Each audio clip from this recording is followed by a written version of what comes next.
Hello students of 6th standard. We have started the lesson from your science textbook, that is nothing but lesson number 10, force and the types of the forces.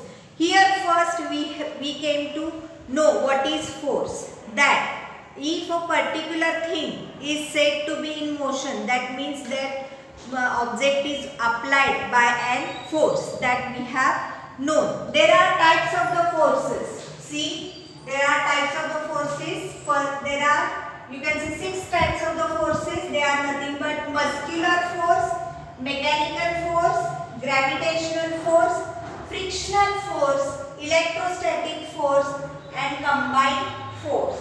इससे पहले हमने क्या देखा है? Muscular force देखा है.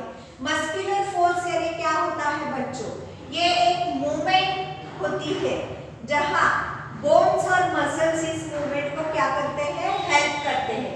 ऐसे force को हम क्या बोलते हैं? Muscular force. Mechanical force. Mechanical force यानी the force that is applied by the means of the machine.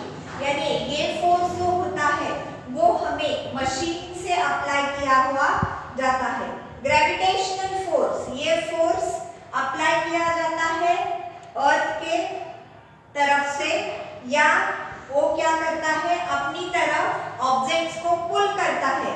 ऐसा जो फोर्स है उसको हम ग्रेविटेशनल फोर्स बोलते हैं. आगे के जो फोर्स है वो देखिए, फ्रिक्शनल फोर्स है, इलेक्ट्रोस्टैटिक फोर्स है या कंबाइंड फोर्स है. ये हम आज देखने वाले हैं.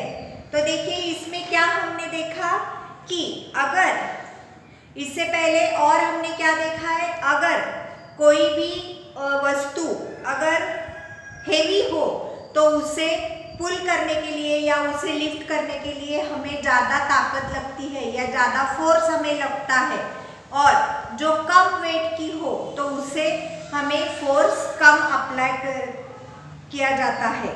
तो देखिए इसके बाद देखिए, to weigh an object it is hung from the hook of the spring balance. अगर देखिए हमें कोई भी वस्तु अगर उसका वजन करना हो तो हम क्या करते हैं? उसको स्प्रिंग बैलेंस पर हम डालते हैं और उसके बाद उसका वजन हम लेते हैं.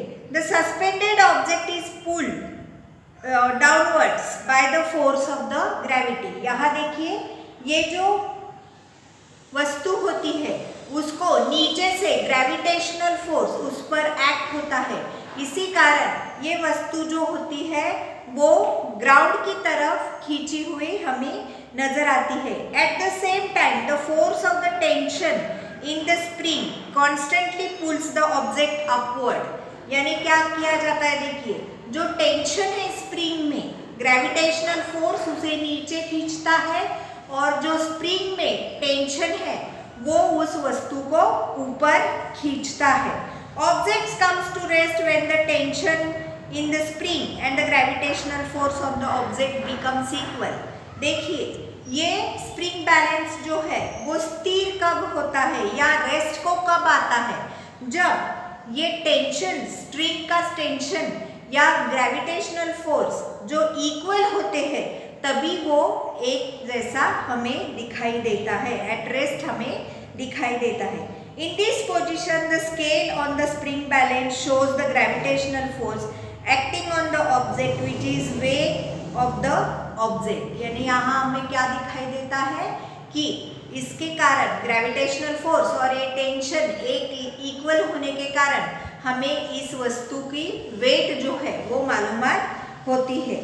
The gravitational force acting on an object is called the weight of the object. अगर हम देखें तो ये जो ग्रेविटेशनल फोर्स या टेंशन ऑफ द स्ट्रिंग जो है ये जब इक्वल होते हैं तभी हमें वेट मिलता है, और ये जो वेट है वो उस ऑब्जेक्ट का वेट है.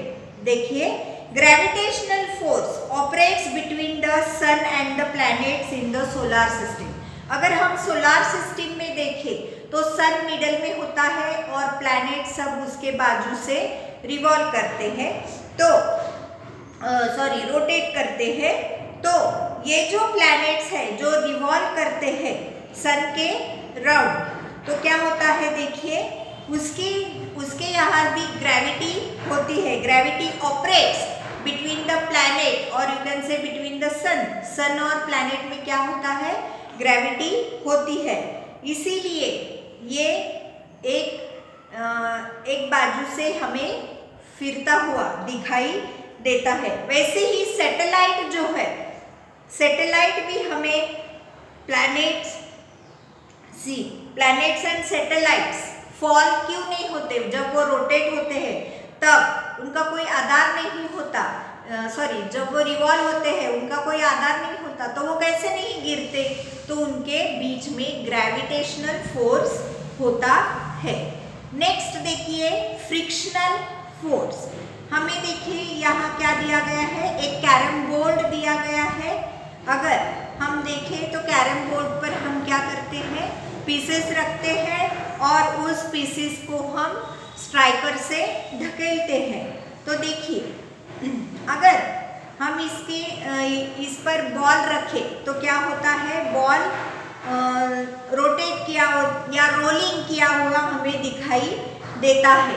So why does this happen, तो क्या होता है देखिए, जब दो सरफेसेस यहाँ हमने दिया है when two surfaces rub against each other, यानी जब दो सरफेसेस एक दूसरे से घिसते हुए हमें दिखाई देती है, तभी फोर्स ऑफ फ्रिक्शन क्या करता है, अपनी जो इम्पोर्टेंट वर्क है वो करता है।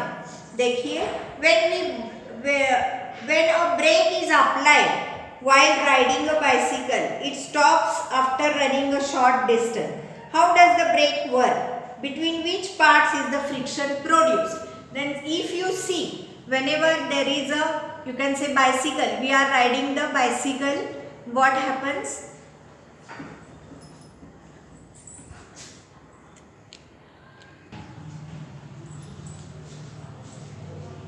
देखिए अगर हम बाइसिकल राइड करते हैं तो बाइसिकल कहाँ राइड करते हैं, वो हम रोड पर राइड करते हैं। जब वो बाइसिकल रोड पर राइड करते हैं तो उस टायर के सरफेस से या उस जमीन के सरफेस से, उस दोनों में क्या होता है, फोर्स ऑफ फ्रिक्शन होता है। तो वो जो फोर्स ऑफ फ्रिक्शन होता है उससे क्या होता है कि ये दो चीज एक में से चिपक के हुए दिखते हैं हमें, इसीलिए ये बाइसिकल नहीं फॉल होता, ऐसे हमें दिखाई देता है। यानी इस दोनों में से हमें फ्रिक्शन, फोर्स ऑफ फ्रिक्शन किया हुआ दिखाई देता है।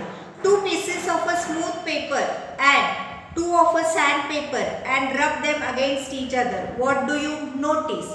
अगर हम देखें दो सैंड पेपर हमें लेना चाहिए और वो दो सैंड पेपर हमें एक दूसरे से क्या करना चाहिए, रब करना चाहिए। जब हम वो रब करते हैं तब क्या होता है, उसमें से वो जो एक में से रब की हुई हमें दिखाई देती है तो वो एक दूसरे से स्टेडी हुई हमें दिखाई देती है।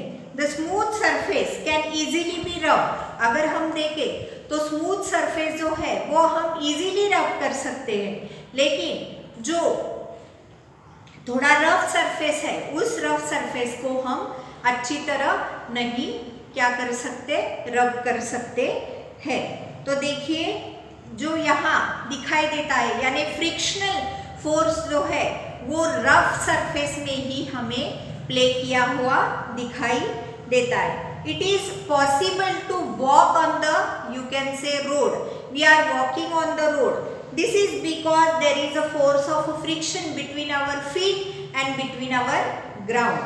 Then see, if there was no friction, अगर फ्रिक्शन नहीं होता तो क्या होता, हम गिर जाते, तो हम स्लिप होते या हम गिर जाते।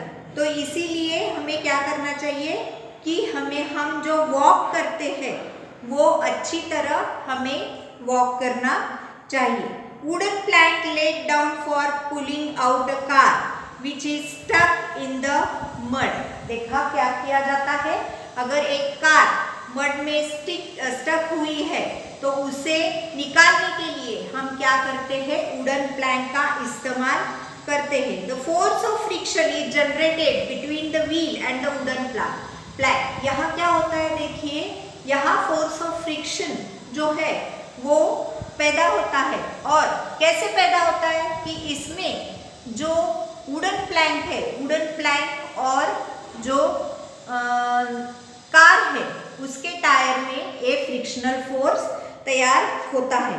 Hence can be pulled out from the mud. इससे हम क्या कर सकते हैं, इजीली मड से इसको पुल कर सकते हैं। देखिए, force of friction can be either decrease और इंक्रीज्ड एज डिजायर्ड। हम क्या कर सकते हैं, इसको डिक्रीज कर सकते हैं या उसको इंक्रीज भी हम कर सकते हैं। नेक्स्ट देखिए, electrostatic force. Spread small pieces of a paper on a table.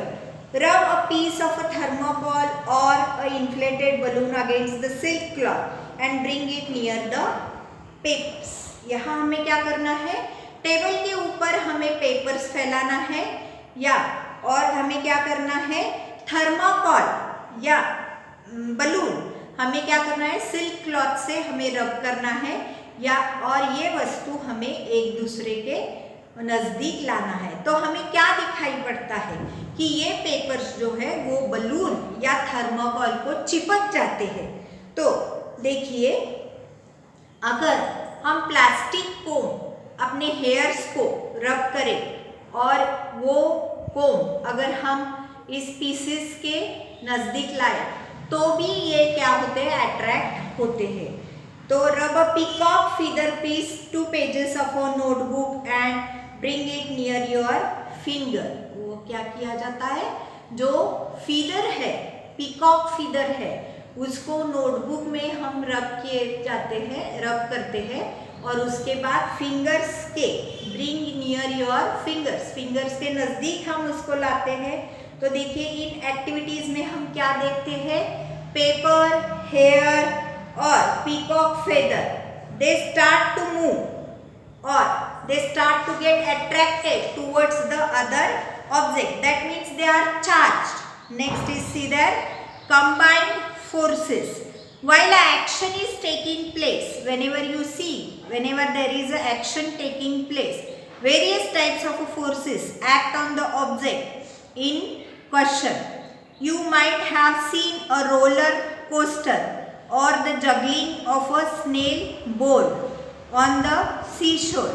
A variety of forces act together in these cases. अगर हम देखें तो combined forces यानी क्या, combined forces हम किसको बोलते हैं, combined forces, variety of forces act in this type of forces. अगर हम देखें तो यहाँ variety of forces क्या करते हैं, एक दूसरे पर act किए गए हमें दिखाई देते हैं। तो देखिए, अगर हम रोलर कोस्टर और the juggling of the you can से सेल बोट, अगर हम इसको देखें शीशोर में तो क्या दिखाई देता है, बहुत से फोर्स उस पर एक्ट किए गए हमें दिखाई देता है। Variety of forces act together in this cases. अगर हमें इसकी इंफॉर्मेशन मालूम होनी चाहिए तो देखिए, trick science in the Google search on the internet, इससे हम बहुत सी जानकारी प्राप्त कर सकते हैं। तो देखिए, आज हमने क्या देखा, 6 फोर्सेस देखे, muscular forces, mechanical forces, gravitational forces, frictional forces, electrostatic forces या कंबाइंड फोर्सेस, ये हमने यहाँ देखे हैं।